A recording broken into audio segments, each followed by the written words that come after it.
একটা জীবন ভাই, বুঝলেন? একটাই কিন্তু জীবন। একদিন সকালবেলা জানলাটা খুলে দেখবেন বয়স হয়ে গেছে, ব্যাস বেলা ফুরলো।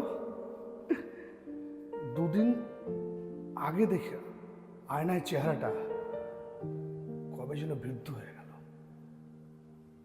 গাছের মতো। একটা গাছ যখন বৃদ্ধ হয়ে যায় তাকে কাটতে লোক আসে,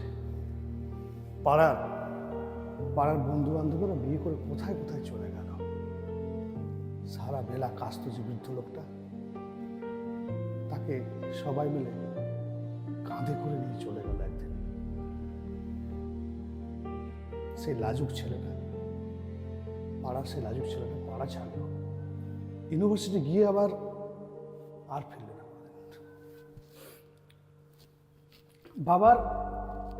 বাবার হাতের দিকে তাকিয়ে একদিন আমি চমকে উঠলাম।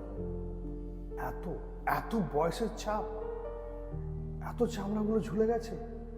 এই তো সেদিন বাবা, এই তো সেদিন রাগী মানুষটা অফিস থেকে ঘরে ফিরে কিচকিচ করত, এত চিল্লাতো বাড়ির মধ্যে, সিলিং ফ্যানটা পর্যন্ত বাড়ির চুপ করে যেত। এই যে বলে না, কি আলোতে, কি জলে, কি বাতাসে, কি অদ্ভুত মায়াতে এভাবেই নরম মোমের মতো শেষ হয়ে যাচ্ছে দিনগুলো। একটাই জীবন, এটাকে তো ফিরে আসবে না, কোনো সুযোগও নেই যে ফিরে নিয়ে আসার। তাই বাঁচুন, ঘুরুন ফিরুন, বন্ধুত্ব করুন, সন্ধ্যেবেলায় নিজের মধ্যে গান শুনুন, কাঞ্চনজঙ্ঘায় রাখুন চোখ, একটা নরম কাঁথা গায়ে জড়িয়ে সমুদ্রের ঢেউ আর এক ফোঁটা আলোর মুখোমুখি হয়ে ভাবুন, এক অলৌকিক অভিজ্ঞতার সঙ্গী হয়েছেন আপনি।